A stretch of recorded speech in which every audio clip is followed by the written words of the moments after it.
Please correct me if I'm wrong or misunderstand you. You make an analogy that religions were in a church and atheists ripped that church apart without providing an alternative for morality or whatever the religion was providing, which you seem to view as a necessity for humans for reasons I still don't understand. Why do you think that removing the delusional governments would not have the same destructive effect as removing the delusional religions? Don't you think there are destructive effects of removing governments, just like removing religions? Don't you think that humans are hardwired to seek authority? That's from Sam. Hey, Sam, how you doing? Hi, Stefan. Nice to talk to you again. Nice to talk to you too. Are you hardwired to seek authority? I am not, but I see everyone else is like that. Oh, you're the exception. I don't know. I mean, I'm not like everyone else, and I know this sounds, I don't know, narcissistic in some way, but I am someone who abandoned my religion very easily. I can tell you stories how my friends were like, we are Muslims because our parents are like this, and I am like, if Islam is wrong, I will leave it the next day, and that's what happened. And it didn't take me so long. I mean, I came to Germany in 2008, beginning 2010. I was already shook very hard, and in 1 year I was out. Right. So, well, let me ask you this, Sam. So, Sam, why do you think that the West, or the cognitive elites, the intellectuals in the West, are so hostile towards Christianity? It's because they're not hostile towards religion, because they seem to embrace Islam quite readily, at least many of them do. So why do you think that they're so hostile towards Christianity? Now, okay, I don't know why they are hostile towards Christianity, but I think I have an explanation to why they are friendly towards Islam. Sure. And I think it's all this. First, number one is this whole inclusion and multiculturalism and this nonsense. Well, that should include Christianity, though, right? No, this does not have to include Christianity, because Christianity was already there. So it was like by default, Christianity was there. So if we want to include other religions, it does not have to be Christianity. It's like, in some way, we gave it already so much, so let's give other religions a little bit more. Well, sure, but you can do that without attacking Christianity. Like if there's a lot of people seated along a bench, but there's room for one more, I don't have to beat someone up. I just have to say, hey, move over, right? I mean, there doesn't have to be hostility. No, I mean, I'm not saying it makes sense. I mean, come on, do you think this SJW bullshit makes sense? We all know it doesn't make sense.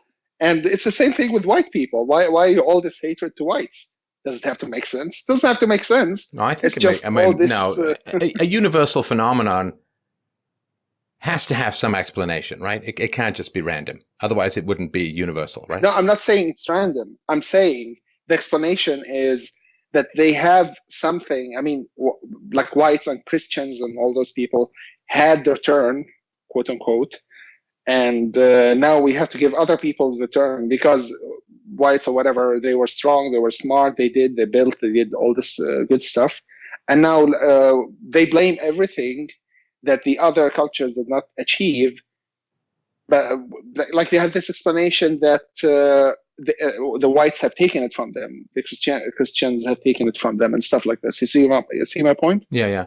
No, I mean, so if you criticize Islam, then you're called Islamophobic. But, of course, if you criticize Christianity, you're not called Christianophobic.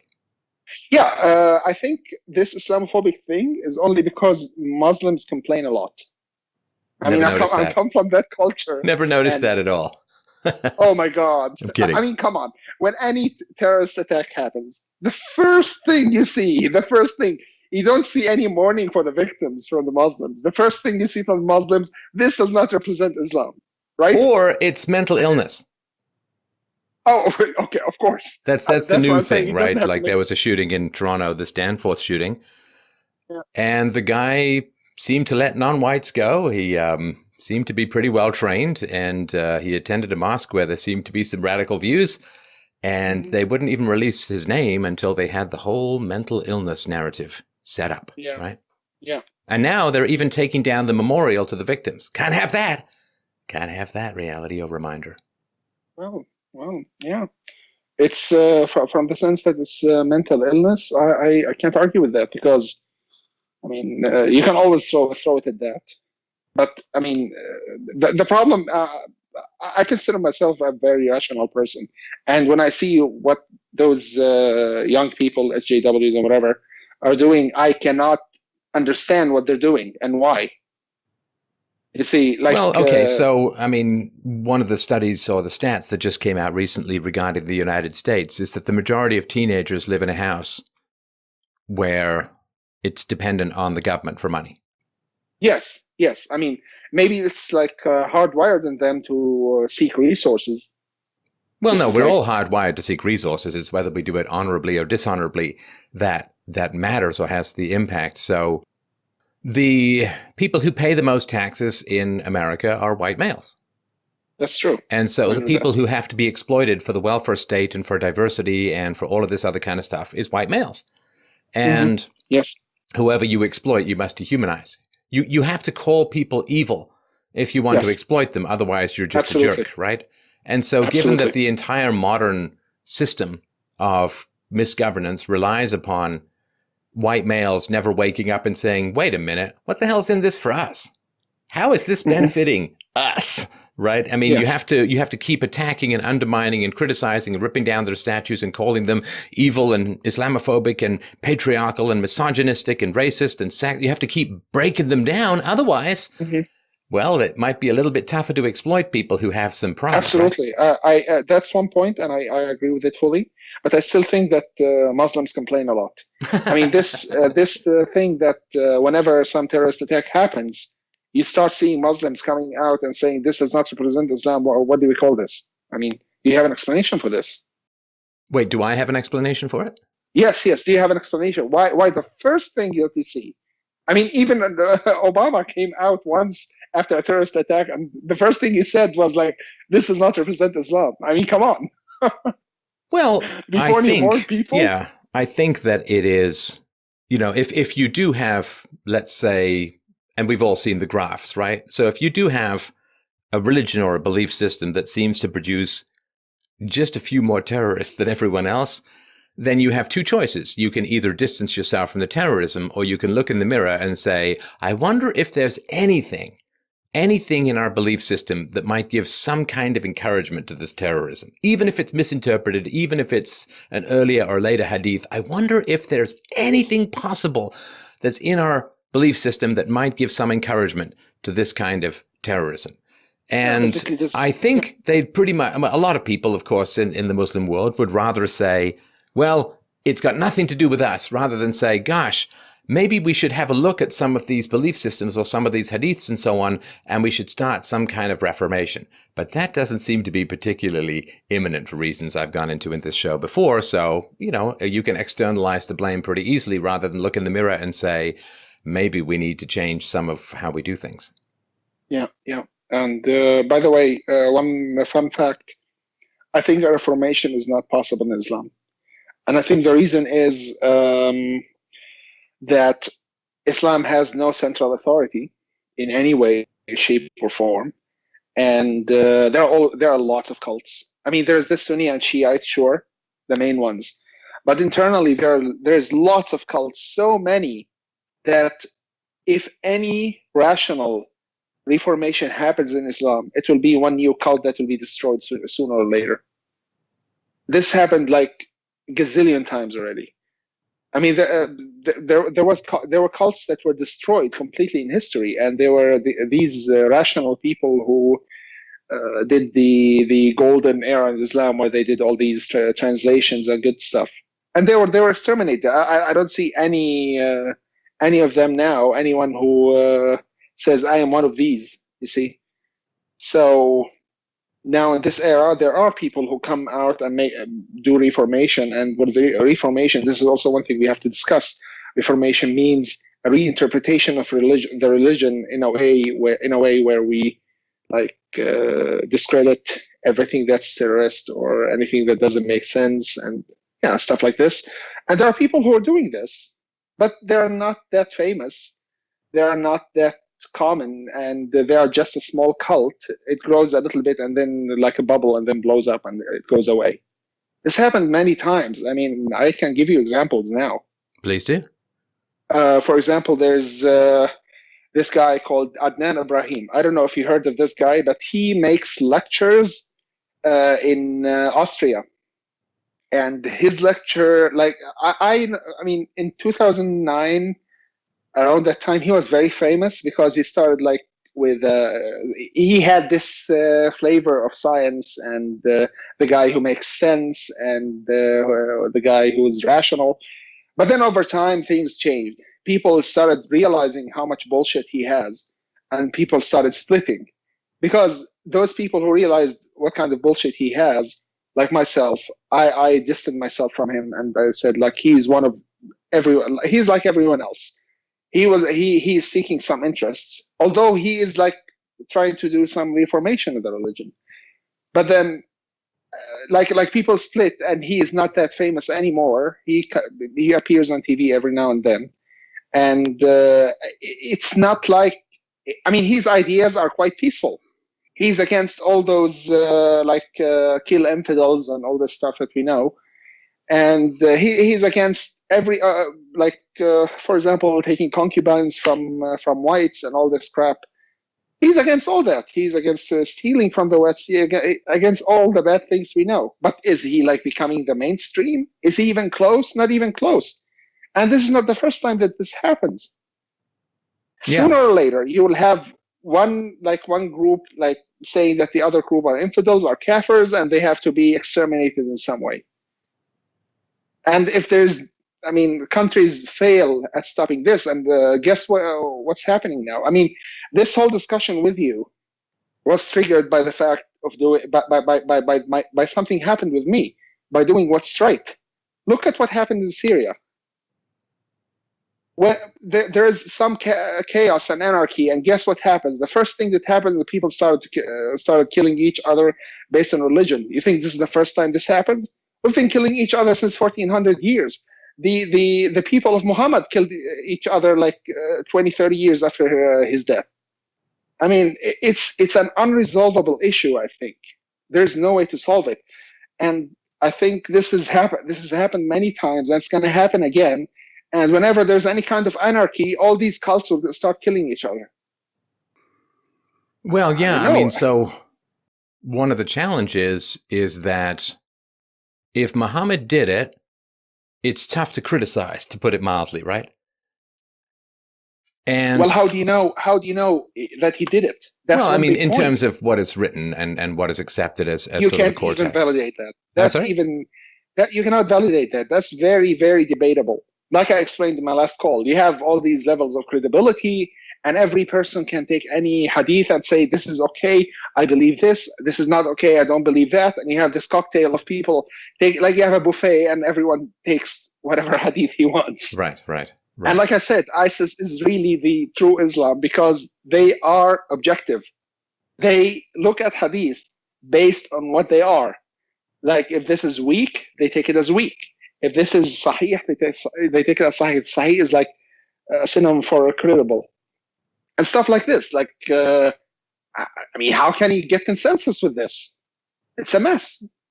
It is. And listen, if it's any consolation, I mean, it wasn't that long ago that Christians were at each other's throats for 100 or 200 years as well. I cannot speak for Christianity, but I see it probably hopeless for Islam. Probably we need hundreds of years, if not thousands. Well, it would certainly be helpful to stop the cousin marriage stuff. Yeah. Because the cousin marriage stuff is pretty harsh on the old IQ, and that may take away some of the subtlety of theological debate. Yeah, like I told you the last time, my aunt married her cousin, and more than half of her children are insane. So I don't know, lots of this. So I mean, going back to our topic, like we were discussing whether people are hardwired for authority, and why. I mean, this is not my main question in this discussion. My main question is, why do you think that religion is necessary in any level or any shape or form? Because doing what's right it's probably not the best thing to do. And this is the core question in this call. Because, in 2010, 2011, when this whole Syrian revolution thing started, I'm originally Syrian, I was very excited. I was very happy because the country is way corrupt beyond your imagination, seriously. And the regime has to be destroyed in any way. And I was like, please, let's do this. And I was chanting for it, and I wanted to happen. I contributed through Facebook and all this stuff. It sounds like we'll be greeted as liberators. Next thing, we'll get a true Jeffersonian democracy out of Iraq. I mean, everybody has these ideas going in, right? Yes. This is, the right thing to do is to destroy this regime. No, because it worked. Regime. It worked in the Second World War in Japan. It worked in the Second World War in Italy, and it worked in the Second World War in Germany. So people are like, wow, we blew up the Nazis. We blew up the emperor's troops. And Mussolini got hung, and next thing you know, you've got a pretty free society. Yep. A little bit of a, and you can't say, well, it can't just be white people because Japanese aren't white, and it can't just be Western values because the Japanese weren't Western, but it worked. And so we're like, well, we got to do this everywhere, except the Japanese, the Germans, and the Italians are high IQ populations, so it's different. Probably it's that. I can say it's probably that. But, now if you take me back in time, if I go back to 2010, if I get a time machine and have this choice, I'll tell myself, please stop, don't do it. Not because it's wrong, but because look what happened. There's now 10 times inflation in the currency. People are hungry everywhere. I have friends there telling me stories that are killing me when I hear them. Like the military is in control of all food. And this is not now, this is like 2-3 years ago. The military is control of all food, and women stand in front of my university where I had my bachelor education. They stand in front of the university offering themselves to get like a box of tomatoes or whatever. Right. It was that bad. And the same thing happens in Venezuela, which was a formerly relatively rich country. So it's not just an IQ thing; it's also it's a socialism thing. It's a communism thing. It's a central planning. It's a destruction of any remnants of the free market thing. That it's like Libya. We're going to get rid of Muammar Gaddafi because he's a bad guy. It's like, he was a bad guy, but compared to what? Saddam Hussein, a bad guy, but compared to what? And if you have a country which has boiling sectarian violence, a relatively low IQ population, you tell me how it can be run without a dictator. I don't know. I don't know. Me neither. Now I'm convinced that some people are not smart enough to be to create democracy themselves. And one of them is Syria. And what are we going to do? It's the right thing to do to destroy the regime. But am I going to do it? No. Would I suggest to do it if I go back with a time machine? No, because I've seen what happens. Well, no, there's a horrible way to do it, though. There's a horrible way to do it. And it's not one, Sam, that I recommend at all. But just looking at it objectively and horribly, there's a horrible way to do it. And the way that you do it is, so think of the Middle Ages, more or less, in Western Europe. So you had a cognitive elite, which were the priesthood and the aristocracy. And obviously, if you can learn Latin and ancient Aramaic and ancient Greek, you're a smart guy. And so and I know that my ancestors, the Molyneux, on my father's side and on my mother's side, very smart people, very great writers and philosophers, intellectuals, artists, poets, and so on.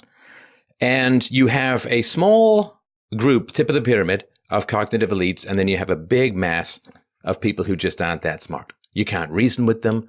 They can't defer gratification very well. They're self-righteous. They're pompous. They're arrogant. They complain a lot.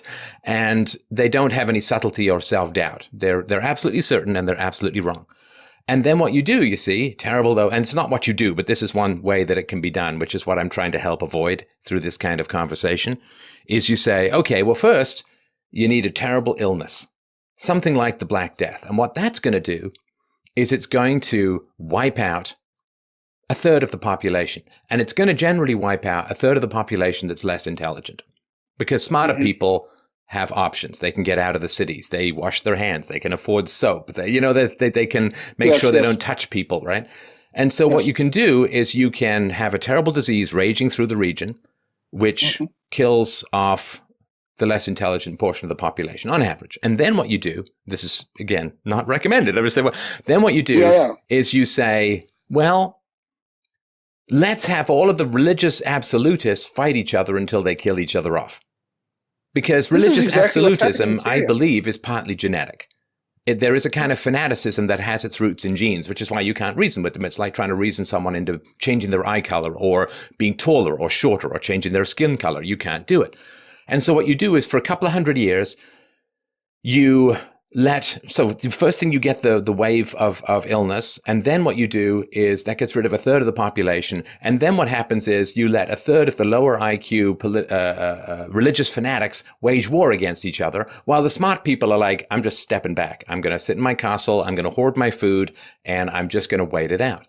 And then what happens is you end up with 20% of people or maybe 30% of people left over after this two-wave process of illness and religious warfare. And then what they can do is they can build the Enlightenment in the modern world without all of these other people in the way being idiots. And I don't like that approach. Obviously, I can't say this often enough, but it works. And it is one of the ways in which it's like winter, right? Winter continually shaves off the bottom 5 or 10% of idiots who don't plan for the winter and laze around grasshopper style all summer and don't lay in their savings of food and resources for the winter. And winter is just continually scooping out the bottom of your intelligence. And that's one of the reasons why races or ethnicities that constantly face winter, again, outside of the Inuit or the Eskimo and the raid, because they don't have, they can hunt and fish year round, so there's not that need to defer gratification in the way that you have with agriculture. But when you have winter, you're constantly shaving off and basically they're not reproducing the bottom 5 or 10% of your population on average, not every year, but over time, and that just moves everyone up or to the right on the IQ curve. So there are ways to do it, but man, it is not recommended. And yes. I'm hoping that there's other ways that this can happen. I believe this is very close to what's happening now in Syria because lots of people have died. Lots of people have died. You have no idea about the numbers. It's scary. And now religious fanatics are fighting each other. It's, this religious fanatics fighting each other, like I said, it's been going on since forever. I hope this ends with something reasonable, but it looks like that Bashar al-Assad won. He won. What do you do with your religious fanatics who are willing to use violence? Not just religious fanatics. What do you do with the communists? Yeah, with the communists who are willing to use violence to get their way? What do you do with them? Can you reason them out of their perspective? I'm sure that's true for a few, but with the rest, it's a pretty tough question. If they're really dedicated, you can't reason with them, and they're willing to use violence to get their way, it's really tough to know what to do. Yeah. By the way, Syria is a socialist country by definition. Not with what they're doing. It's a corrupt country, so you cannot really put it in any economic category. But with their mottos and what they say, it's a socialist country. It is. And of course, one of the ways that this could happen is everybody bails out and gets to other countries who are smarter, and you let the religious fanatics destroy each other, and then you move back. Yeah, but no, the currency is inflated, the economy is destroyed, everything is stolen, factories are off. Yeah. I mean, I don't know. The country will need 50 other years to recover. It's destroyed. Yes. Well, it's the same thing with Libya, right? And same thing with Iraq. Yep. So and now the question now is about the right thing. This is the right thing to do was to stop this regime, but we didn't do it. Wait, which regime? The Syrian regime. I mean, we couldn't do it. We shouldn't do it. We shouldn't even try to do it. You mean Bashar al-Assad? Yes. Why was it right? Why was it right to stop his regime? Because he has a corrupt government. Compared to what? What's wrong with living under a corrupt government if your other alternative is to be beheaded by ISIS? Thank you. Now you see now you're getting where I want to go. Is that there are alternatives that are not always visible, and my first question was, you're saying that religion. Please correct me if I'm wrong. I don't like to say what you were saying but I heard you say this, and I would like to understand your point here. You're saying that completely abandoning religion is bad in some way, because atheism does not offer alternatives in some things. Okay, let me make the brief case. And listen, I'm talking more please. in the Western context. So please go ahead. So one of the most central positions of secular skepticism, and this was laid out by David Hume, and it's been talked about by a number of other philosophers since, which is you cannot get an ought from an is. So if you take some guy and you hold his head underwater until he drowns, there's nothing in the nature of the universe that says you shouldn't do that, right? There's nothing in physics. I mean, physically, you can do it. Now, if you have religion, then thou shalt not kill is even deeper than the mere physics of the everyday, because it's a moral reality that's larger and wider and deeper than the mere veil of tears, physical reality that we live in. Now, again, I'm not saying, well, actually, I mean, the crime rates in many Islamic countries is relatively low. So, I mean, whether you consider what the government's doing a crime or not, that's another matter. But in terms of like citizen on citizen crime, there are some stats that are not the end of the world. But when you say we are going to argue against the existence of God, there's very logical reasons, and I've gone into them, and I've got a whole book on this called Against the Gods. So there are very good reasons to argue against the existence of God. However, if God is the source of moral self-restraint, then the question becomes, how do you get people to be moral when you take away the shadow cast by God, which is morality? And so, listen, I do not believe in God, and I can make arguments with the best of them against the existence of God.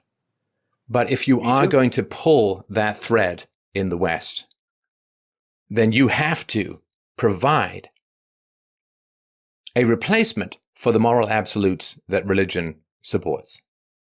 And if you don't, then what you're doing is you're throwing the baby out with the bathwater, is the phrase that you can use. What you're doing is you're saying, I'm getting rid of God because God is irrational or anti-rational in some ways. And if you don't understand that also gets rid of morality as far as has ever been understood by the vast majority of human beings, then you have an innocent bystander in your takedown of God, which is morality.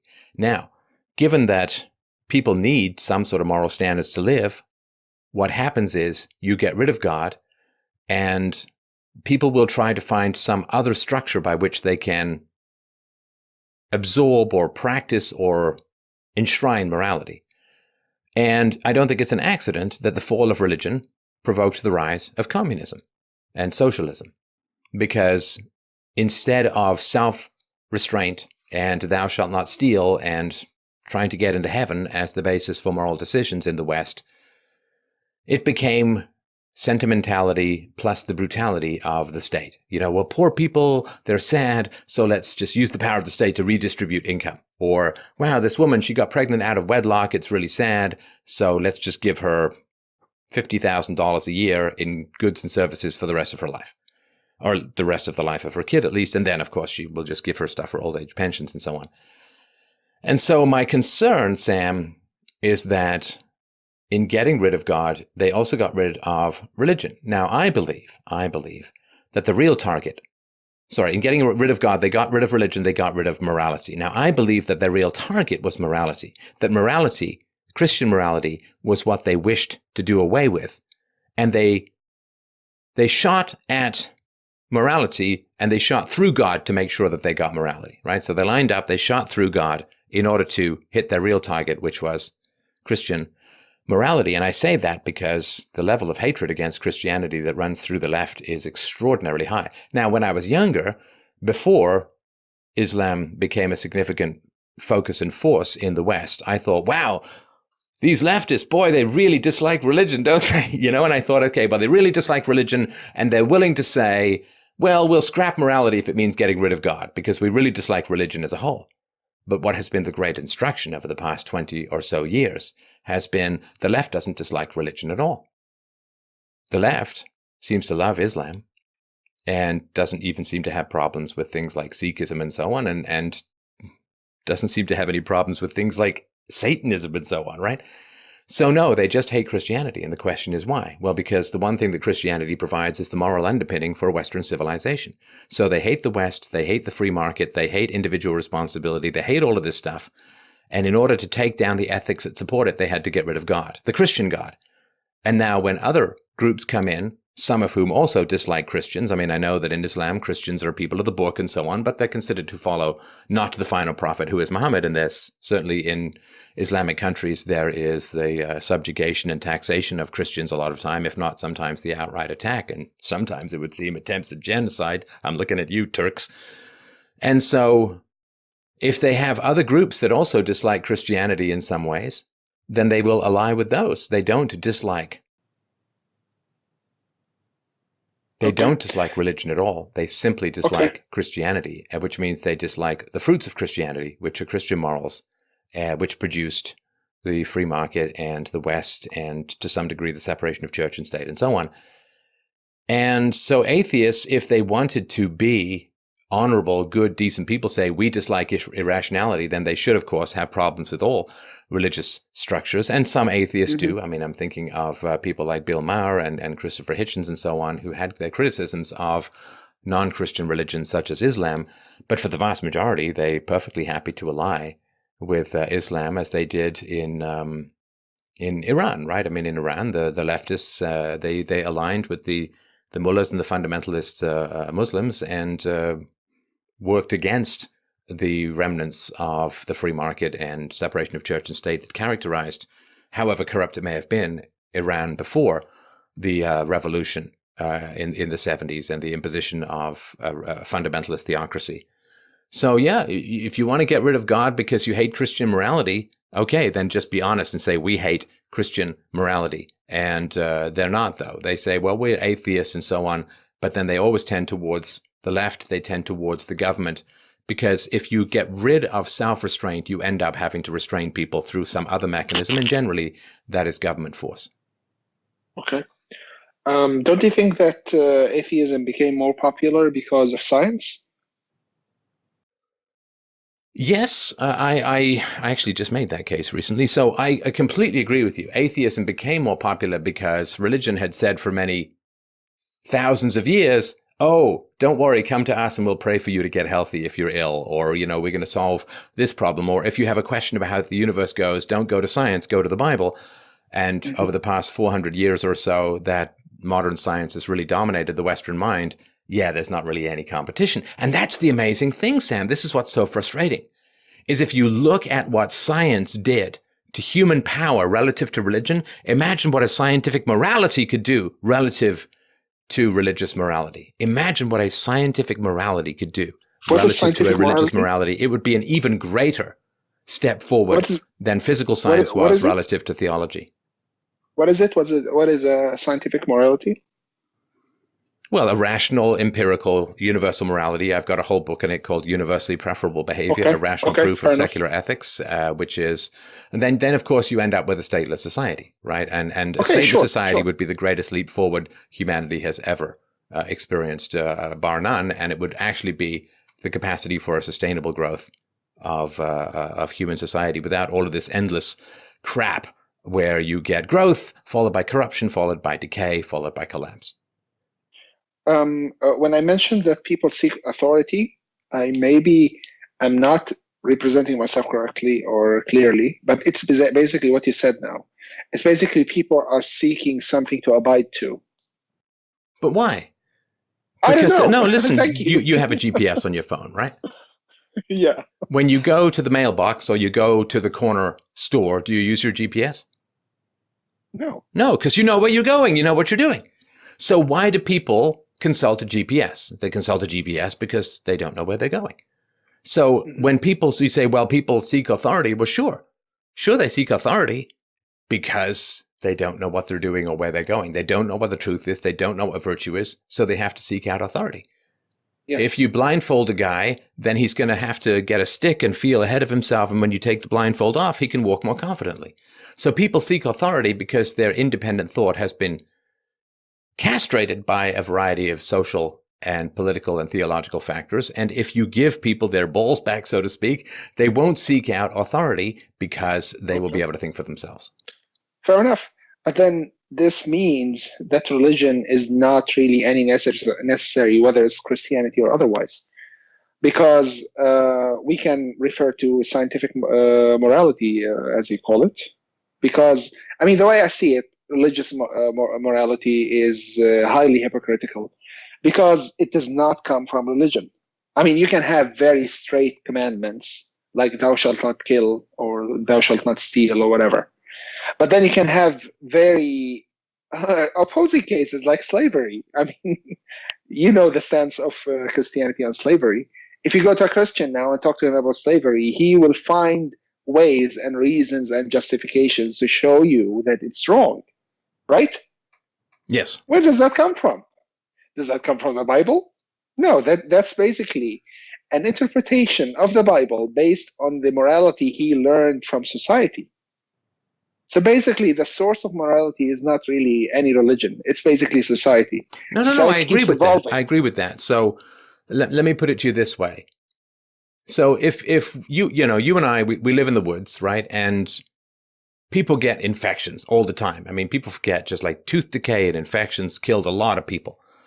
And what we do is we say, I don't know, let's try crushing this berry and putting it in the wound. Oh, that killed the guy. Okay, let's rub these two leaves together and we'll put it into the wound and see. Like, you do this trial and error. And over thousands of years, this trial and error may in fact produce some vaguely useful stuff. Maybe. As opposed to the modern technique, which is, well, we understand what an infection is. We can study the bacteria. We can figure out what's going to kill the bacteria. Now we've got antibiotics. We've got, like, you don't have to do all of the stupid trial and error. Now, the development of religious morality is a lot of trial and error. Oh, well, let's try focusing on this particular part of the religious text. Oh, actually, for the next 500 years, that really didn't work out so well. Okay, let's try focusing on this particular part. Oh, wow, this is going better. Maybe we'll... And it's all this stupid trial and error, whereas, of course, philosophy is to this trial and error as modern medicine is to the trial and error of herbology and the humors and leeches and all of this kind of crap. So we can actually figure things out ahead of time very easily and very quickly using philosophy as a place, like using science to figure things out rather than trial and error. So I agree with you. But if you look at the longevity of religions, there has been a lot of trial and error that for a lot of the religions has produced some fairly workable moral standards. Again, I wouldn't agree with a lot of them around the world, but there have been some, particularly when you combine it or leaven it, I suppose, with Greco-Roman philosophy, because we all say Judeo-Christian, but it's also Greco-Roman. It's very strong in the Western tradition. So, yeah, it doesn't produce it, but there's some useful stuff that's come out of religion in the same way that we have dogs and cats, not because anybody understood genetics, but because people bred the friendliest wolves together until we had dogs, and they bred the friendliest wild cats together until we had domesticated cats. They didn't know what the hell they were doing, but they could still figure out the patterns. Yes. I'm getting the feeling from you that you are more empathetic to religious people, like they are not in control. They cannot understand that they have this good morality in their religion, and that's why you are sympathetic towards them, or empathetic, so to say. So you are not you're against religion because it doesn't make sense, just like me. But you are with religion because it gave good basis for morality. Did I catch that right? Because I'm failing to understand this point. It has developed some useful moral standards that are productive and helpful within society in a lot of ways. And again, I'm not talking like Saudi Arabia beheading some woman for speaking up about women's rights and so on. I mean, you understand, right? Yeah, absolutely. And so if you, and I'm a big one for let's go for what's true rather than what's false. And there has been a huge amount of trial and error in religion. And generally those religions that are more accurate tend to spread more quickly. And that's what's fascinating to me about Islam, is that you can say, well, if you grew up in a Christian tradition like I did, you could say, well, Islam, it's crazy and so on. But it's spreading pretty rapidly, which means it must be getting something right. And that's a really fascinating question. And I've made these kinds of jokes in the past when I hear about these, Western people or Western women who was like, yeah, I had a kid with a guy, and now he's in jail. Now I'm living with some other guy, and he's got a girlfriend who's moving in with us. And it's all just this mad chaos, right? And it's like, well, that's not happening under Sharia law at all. And other things are happening that I don't agree with, but something's work it out because it's the fastest growing religion, right? So something's got to be working in a like you can say about any product that spreads, well, it's got to be serving some kind of need or serving some kind of I mean, it's probably also poverty and low IQ because that means more procreation and there is that aspect as well, but that would make sense as to why there may be higher populations in Muslim countries, but the fact that it's also spreading very rapidly to Western countries, I mean, it's spreading very rapidly actually by birth. If you check the numbers, it's the birth rate. I understand that. I mean, the idea that England within 35 years or so is very likely to be majority Muslim is really quite a stunning statistic. And of course, this has been the goal, and it's written about in the Quran, right? And it has been the goal for many years that through our women's wombs will we gain victory. And but the reality is, of course, that this birth rate would be virtually impossible without the welfare state voted in by a lot of white Christians. So that's not exactly helping. Okay.